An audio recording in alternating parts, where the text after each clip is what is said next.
पालघर जिल्ह्यात शिवसेनेच्या संघटनात्मक बांधणीला गती देण्यासाठी महत्त्वपूर्ण बैठक पार पडली।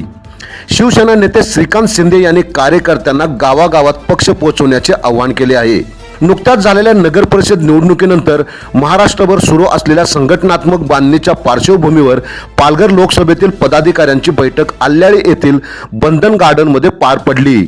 या बैठकीत खासदार एकनाथ शिंदे यांनी मार्गदर्शन करताना मुख्यमंत्री एकनाथ शिंदे यांच्या नेतृत्वावर जनतेने दाखवलेला विश्वास अधोरेखित केला। यावेळी त्यांनी पालघर जिल्ह्यात गावागावात संघटना अधिक मजबूत करण्यासाठी बीएल नेमणूक पूर्ण करण्याचे आणि रिक्त पदांची भरती लवकर करण्याचे निर्देश दिले। तसेच आगामी जिल्हा परिषद आणि पंचायत समिती निवडणुकांच्या पार्श्वभूमीवर आतापासूनच तयारीला लागण्याचे आवाहनही त्यांनी केले। दरम्यान गृहराज्यमंत्री योगेश कदम यांनीही कार्यकर्त्यांना दिलासा देत जिल्ह्यातील संघटनात्मक कामावर स्वतः लक्ष ठेवणार असल्याचे सांगितले। कोणत्याही अडचणीसाठी कार्यकर्त्यांनी थेट संपर्क साधावा असे आवाहन त्यांनी यावेळी केले। या बैठकीत उत्साहाचे वातावरण पाहायला मिळाले।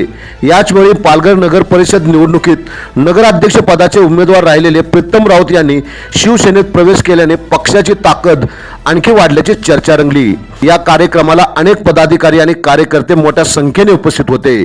अशा प्रकारे पालघर जिल्ह्यात शिवसेना संघटनात्मक पातळीवर अधिक मजबूत होत असल्याचे चित्र मात्र दिसून येत आहे।